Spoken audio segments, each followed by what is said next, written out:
Hello and welcome to Taking Action for Detroit. I'm Carolyn Clifford. And I'm Dave Llewellyn. And in this show, we're going to bring you inspirational stories from across Metro Detroit of people making a difference in our community. First up, the story of a business owner and entrepreneur who is creating boots to help veterans get back on their feet. Alicia Smith has this very special story.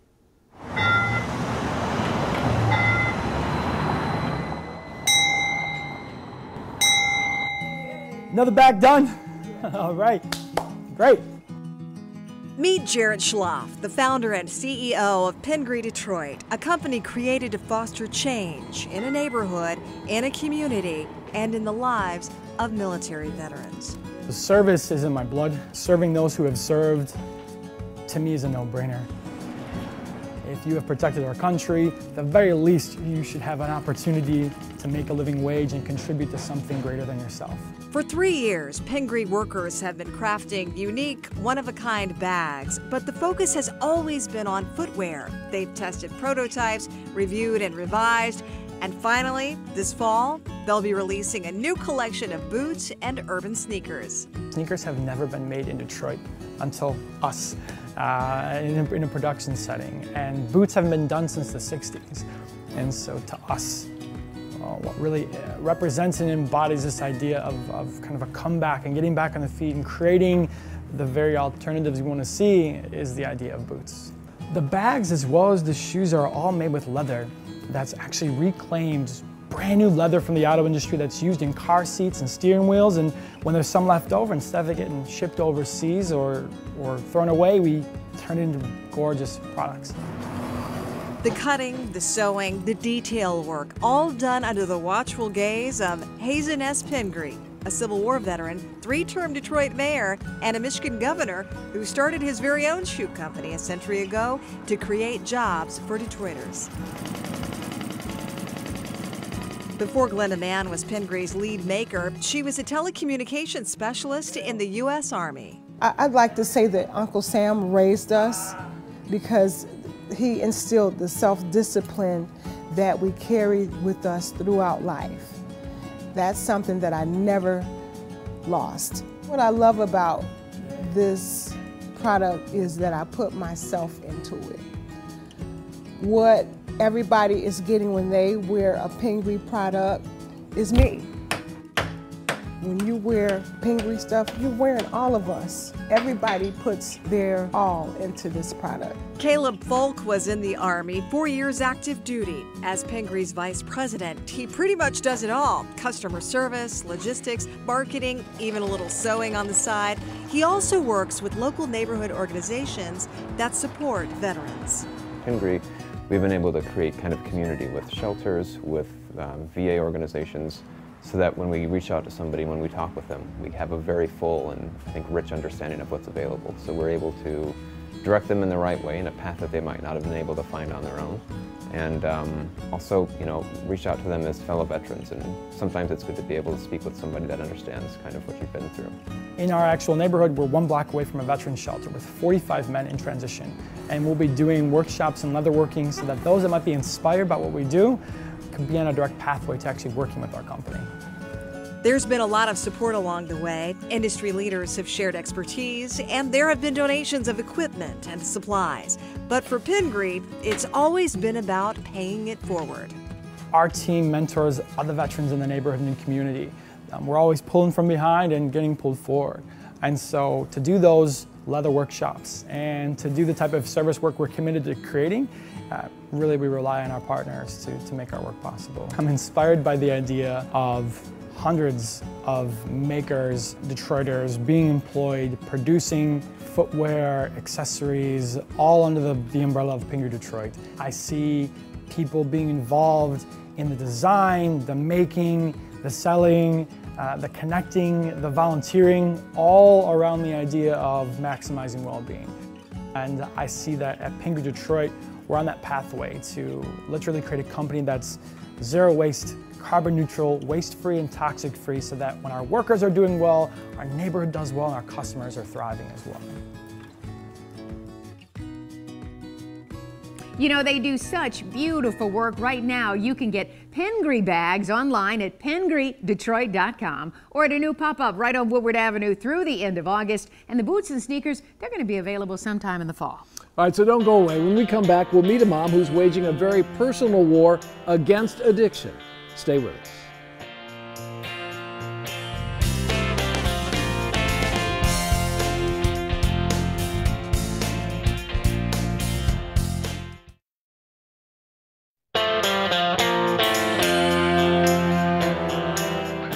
Welcome back to Taking Action for Detroit. Opioid addiction is on the rise here in Michigan. In 2016, nearly 2,400 people died of a drug overdose. That's 24.4 deaths for every 100,000 people. That's according to the CDC. And the numbers are growing here in our state. Glenda Lewis has the story of one local mom's very personal crusade to battle opioid addiction in Metro Detroit. I was that mom that didn't think it could happen to her. I was the mom that, you know, thought that those types of drugs don't exist in our communities, and I was wrong. Jeannie Richards lost her son Brian to opioid addiction 6 years ago. I looked back and I saw things that coulda, shoulda been flags. And there was a time, honestly, when there were some little birdies whispering things in my ears that I should pay attention. My son might be walking on the dark side, and I was thinking, there's no way. My kid would never do that. None of my kids would do that. Like so many addicts, Brian started taking painkillers prescribed by a doctor after a sports injury. His family tried everything to help: inpatient care, outpatient treatment, recovery programs. They all failed. Brian died of a heroin overdose. He was 26 years old. The first year that Brian was gone, I literally could not come out of my bedroom. I went into the black hole of guilt, shame, fear, disappointment, sadness, hurt. I don't think there's one negative feeling that I didn't feel. And then one day, things changed. One day I realized I did everything I knew to do. There's just not enough information for people to know. And so I created a Facebook page, group page called Heroin Epidemic in Waterford, Michigan. And within days, it was just insanely growing. And not everybody wanted to share on the page, but the inbox messages confirmed exactly what I suspected. And one of my first posts was, my son died 20 months ago, as many of you know, and since then I've been to 9 more funerals. That's 10 for my community in 20 months. So every other month I'm going to a funeral. Is that what other people are doing? Because that's what I'm doing, and I don't think it's right. Out of pain came a new purpose and an organization called Brian's Hope. Brian's Hope is bringing awareness and education, prevention and support to anyone affected by addiction. So it could be a family member, it could be someone in active addiction, it could be someone in recovery, it could be someone that wants to learn more information. We help people to understand that even if it was a choice to use the first time, it doesn't remain a choice. Once physical addiction takes over and your brain is involved, it's basically rewired. You are not the same person. The product changed from marijuana predominantly to opioids and meth. Brian's Hope trains organizations, individuals, and healthcare professionals on the use of naloxone, a medication given to patients to reverse the effects of an overdose. To date, we've done almost 400 naloxone trainings in Southeast Michigan, 13 counties we've been in. We've donated over 1,200 naloxone kits, and 120 of our kits have been used for successful overdose reversals on people that likely would have otherwise died. Paul Sandstrom reached out to Brian's Hope after he lost his daughter Ashley in 2015. When I talk to people and they're like, well, I don't have to worry about my kids, they're good kids. I'm sorry, but my kids were good too. When Ashley was clean, you couldn't have asked for a better daughter, better mother. But once she would get back on using drugs, it changed. They changed completely. Jeannie and Paul started a support group at Paul's church called ARC, Ashley's Recovery Kitchen. Meetings focus on healthy food choices and providing resources and support to families struggling with addiction. I get to meet a lot of people, and I hope I can help people who are going through the same struggles that I'm going through. Because it is a struggle. It's when you lose a child, you can never get them back. I don't want to be known, honestly, as a poster child for a mom who's found her kid dead from heroin. But somebody had to do it because it's affecting so many people in all walks of life. You really can't turn a blind eye to it anymore. And everybody's got to do something. Jeannie hopes to one day have a mobile unit that provides support and resources to addicts throughout Metro Detroit. In the meantime, Brian's Hope is holding a big fundraiser in September. If you'd like more information, go to brianshope.org. Don't go away. When we come back, we're going to introduce you to a program that's finding the fun in learning.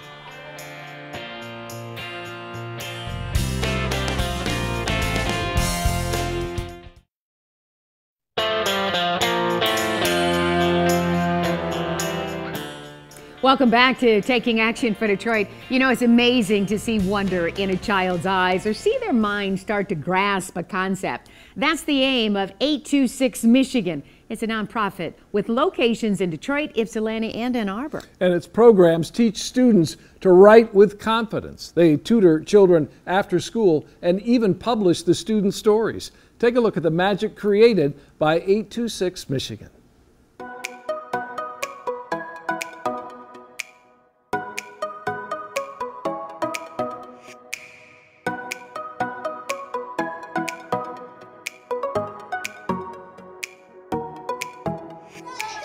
Wait, you know about stories? Yes! Have you written a story before? Yes! Wait, do you think that you could help me write my story? Yes! Oh my gosh. I love the way we teach writing. What do we call where the story takes place? The setting. We're gonna need a setting for our story. That is very, very important. Field trips are crazy. They are very high energy. They're theatrical in a sense. Raise your hand if you know what are the things that go into a story. Raise your hand. Have you ever heard of a story taking place in a classroom, in a castle, on the back of a dragon in the sky? No. We have our setting, but now we're gonna need some characters. We use experiential learning and principles from problem-based learning to create a scenario where we get the kids to buy into a problem that they have to solve. They start off in a group, writing the story together, and then they break off into smaller groups and they end up possibly ending the story on their own. Our field trips are make and take experiences, so the students get an opportunity to bind their book and leave with a tangible outcome of a published piece of work. Brandon taught me how to write a book. Once upon a time, in a classroom in a castle, on the back of a dragon, The Three Little Kids by R.V. English.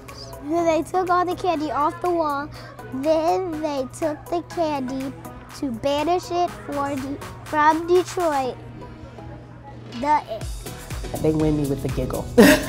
They come in, I see wonder in their eyes. We also do after-school tutoring in all subjects in each of our program cities, Detroit, Ann Arbor, and Ypsilanti. Absolutely free, with the intent of helping them to be just as excited about their other subjects as they are about the writing that we spend time focusing on. Today I was learning physics. I kind of come in here and whatever I need help on, I get help with it. Our programs are targeted at under-resourced students and school districts. However, our programs are open to all students. This year, school got a little harder. Going from middle school to high school is a transition. So the whole first semester I really relied on this place to help me understand the concepts, namely in physics, math, stuff like that. All the places where I kind of fell short, this place helped me get back to where I was supposed to be. I highly recommend it for anyone out there who's struggling with any one particular subject or a few subjects at a time, because it's a really good place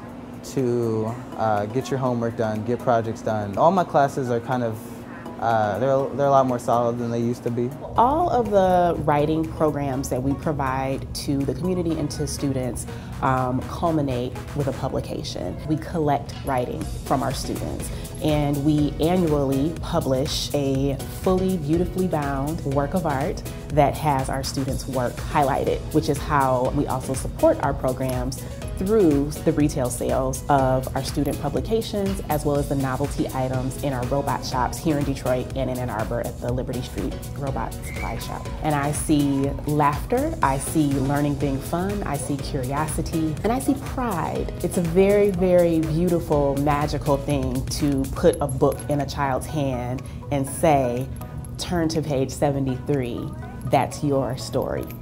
And it's really amazing. You know, 826 Michigan served more than 2,300 students this year with the help of more than 500 volunteers with its free programs. If you're interested in volunteering or learning more about the programs, head to 826michigan.org. And coming up next, the story of one man who's transforming a community one house at a time. Stay with us.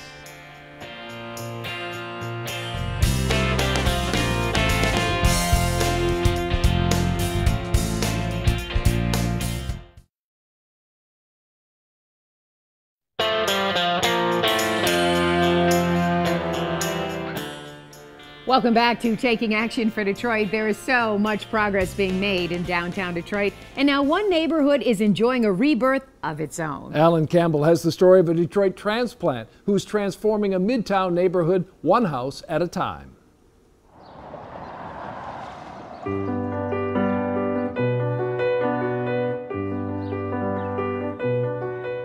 Virginia Park is one street, 3 blocks of stately homes that create a picture of Detroit's history.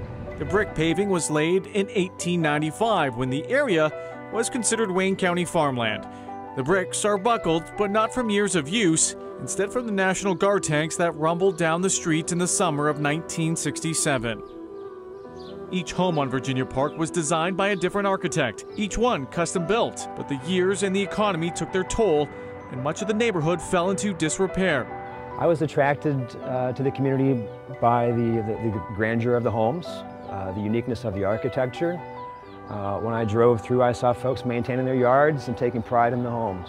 Jeff Cowan bought his first home in the neighborhood for $25,000 back in 2010. 130 Virginia Park, a 5-bedroom, 4,000 square foot project. He rented out rooms to pay for the renovation and got to work. That first week here working on the house, I had a dumpster outside. I was trimming the tree away from the front door, and the next door neighbor came and walked in and said welcome, introduced himself, and Don invited me to my very first community meeting. There was a core group of longtime residents, but 15 of the 54 homes on the street were vacant. Streetlights didn't work and crime was an issue. So when the home 3 doors down, the oldest one on the street, came up for sale, well, Jeff bought that one too. Jeff has rehabbed a total of 12 homes on Virginia Park. He just finished the most recent renovation. Welcome to 149 Virginia Park Street. This home is about 3,250 square feet, built in 1915. There was some fire damage. All of the electrical wiring needed to be replaced. All the plumbing needed to be replaced. And when you walk through, you'll see that all the finishes are brand new in the kitchen and bathrooms. All systems have been modernized, and all historic character has been massaged and brought back to its original luster. Jeff's work has been supported in part by neighbors who have given him loans to purchase properties that needed repair. They're investing because they believe in Detroit. They like the mission of bringing these vacant houses back online. I'm a pastor's son. My father always appreciated those anchor families in the church that when the going got tough, they always showed up. I planted a whole lily garden, and so these are double lilies. Roberta Sanders has been living on Virginia Park and tending her beautiful flower gardens for the past 28 years. We started the block club, and we went, I got a pamphlet and said, what do you do when you have a block club? So we're reading the pamphlet. It says, you should have some events. We said, okay, we're gonna have a Christmas party. And so we did. We started having this Christmas party. It still goes on today. Nobody lives here because they have to. Obviously, if we are living in these houses, paying these heating bills and taxes, we could live anywhere. We could live anywhere we wanted to. But we live here because we want to live here. And I think that's what makes the difference. Jeff is branching out. His team purchased this historic home on Blaine, just a few blocks from Virginia Park. They're working to create 4 two-story, 2-bedroom units. Completely modern interior will be going in with a historically accurate exterior treatment. Restored French roof, restored leaded glass windows and double hung wood windows. And then we'll cap it off with some beautiful landscaping and welcome some new tenants to Blaine. Yes, we've got all kinds of rehab going on around on Woodward, and we've got all kinds of stuff going on the Boulevard. But I think what really makes this a place you want to stay is because the people. It's a community. It's a community. And that's what makes it different. I think what's special about Detroit is how welcoming the city is. I feel like anybody can come here, and if your intent is to do good and contribute, you're going to be received with open arms. The city has helped me find purpose in my life, has helped me grow as an adult. I've had so many valuable experiences here. I can't imagine living anywhere else.